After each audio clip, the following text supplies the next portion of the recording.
Welcome. In this video, we will discuss about the Mahajan Commission report on the Maharashtra and Karnataka border dispute. So there has been a border dispute going on in terms of certain villages or certain districts which are now on the border of Maharashtra and Karnataka, and both of these states stake claim for these particular places. So in this video, we will discuss about the present context, we will discuss about the Mahajan Commission, why it was formed, what is the dispute all about, as well as the recent development. So let's begin. So let's try to understand the context in the present scenario. So Karnataka Chief Minister B.S. Yedurappa on Wednesday condemned comments by Maharashtra Deputy CM Ajit Pawar earlier this week over the border dispute between the two states as an attempt to incite fire. So basically what happened, the Deputy CM of Maharashtra, Mr. Ajit Pawar, he made a comment regarding the villages which has been already been provided to Karnataka under the Mahajan Commission report, and what the CM of Karnataka has said that he is making such remark which is just in order to incite fire. The controversy comes week after the Maharashtra government asked all its ministers to wear black bands on the November 1st, which is celebrated as Karnataka Raj Mahotsav or the State Formation Day, to express support for Marathi speaking people in the region. So basically, the present government of Maharashtra is pushing forward to kind of stake claim over the villages which were already been included into the Karnataka under the Mahajan Commission report, which Maharashtra never agreed to. So this is the background. So again, you don't have to go into the politics behind the chief what CM of Karnataka said, what the Deputy CM of Maharashtra said. It is more along the line that so that you could remember it by something. So this is more of contextual. So now let's begin and try to understand what is the genesis of this dispute, how this Karnataka and Maharashtra border dispute came into picture. So the erstwhile Bombay presidency, so we know that before India got independence, there were various princely states, there was various presidencies. One of them, very important one, was the Bombay presidency, which is a multilingual province, and it included the present day Karnataka districts of Vijayapura, Belagavi, Dharwad and Uttar Kannada. So these all the districts which are now part of Karnataka were essentially part of the Bombay presidency before this reorganization of states happened. In 1948, the Belgaum municipality requested that the district having a predominantly Marathi-speaking population be incorporated into the proposed Maharashtra state. So in 1948, when the Maharashtra state was forming, the Belgaum district, the municipality over there said that since they have the majority Marathi speaking people over there, it makes more sense to be included in the Maharashtra as to the Karnataka. However, the State Reorganization Act of 1956, which divided states on linguistic and administrative lines, made Belgaum and 10 taluks of Bombay state a part of then Mysore state, which was renamed as Karnataka in 1973. So what happened?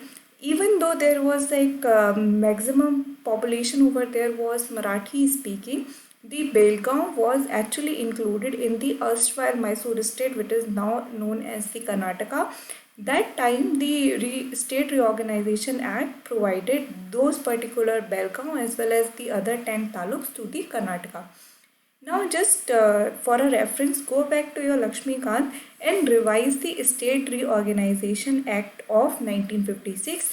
Read about the Faiz Ali Commission, which was formed for the reorganization of a state, what are its recommendation and what leads to the State Reorganization Act. Read about the history behind it from your Lakshmikant. Now let's try to move forward and understand what is the Mahajan report is all about, which was the one pointed out by the latest dispute. So while demarcating borders, the reorganization of states commission sought to include talukas with the Kannada speaking population of more than 50% in Mysore. So basically that's the idea. Why the state reorganization included Belgaum in the Karnataka? Because they were going with the criteria of 50% people speaking Kannada. Opponents of the region's inclusion in Mysore. So when we are talking about Mysore over here, we are actually talking about the Karnataka of present day. Argued and continue to argue that Marathi speakers outnumbered Kannadigas who lived there in 1956. So this was the opposition point that time, that the Kannadigas were outnumbered by the Marathi speaking people in 1956 when the state reorganization happened. In September 1957, Bombay government echoed their demand and lodged a protest with the centre, leading to the formation of Mahajan Commission under the former Chief Justice Mahajan in October 1966. So basically 1966 is the year when the Mahajan Commission was formed, and the reason why it was formed because Maharashtra went to the Supreme Court and they protested against the decision of centre. Now, let's talk about what this particular Mahajan report finally suggested. So, the commission, which submitted its report in 1967, recommended that 264 villages be transferred to Maharashtra, which was formed in 1960, and the Belgaon and 247 villages remain with Karnataka. So, the present contention is actually between Belgaon and the other 247 villages, which were given to Karnataka under the Mahajan Commission report. Maharashtra rejected the report, calling it biased and illogical, and demanded another review. Karnataka welcomed the report and has ever since continued to press for implementation, although this has not been formally done by the centre. So, as of now, the Mahajan recommendation, the Mahajan Commission recommendation has not been formally implemented by the centre, and the case is actually still pending with the court. So this is something which is the recommendation. So under the recommendation, it provided some of the villages to the Maharashtra, but the Belgaon and 247 villages also went to Karnataka, and Maharashtra was never happy with this.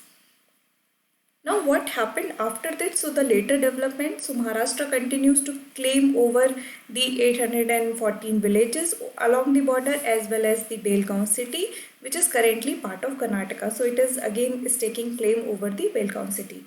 In 2004, Maharashtra government moved the Supreme Court for the settlement of border dispute under the Article 131B of Constitution. So Article 131 of Constitution talks about the original and exclusive jurisdiction of Supreme Court, which is to hear the dispute between the centre and union or between two states in the first instance. So, original and exclusive jurisdiction of Supreme Court. So, that is what is mentioned under the Article 131. So, under that, Maharashtra government has filed a case for the resolution of the border dispute. Then in December 2019, days after the formation of Maharashtra Mahavikas Aghadi government, Chief Minister Uddhav Thackeray appointed ministers Chaggan Bhujbal and Eknath Shinde as coordinate to oversee the state's effort to expedite the case related to the dispute. So again, you don't have to know the name, you don't have to know the exact people, what is going on, like day-to-day update is not required. What is needed over here is you know that the Maharashtra is actually very serious about the border dispute, and they have already lodged a case with Supreme Court under the Article 131, as well as you need to know which are the areas which are contested. So right now they are taking claim for 114 villages along the border of Maharashtra and Karnataka along with the Belgaon city. So this is something which you need to pick up. So I hope you have understood the video. If you have any doubt, feel free to drop a comment. Thank you.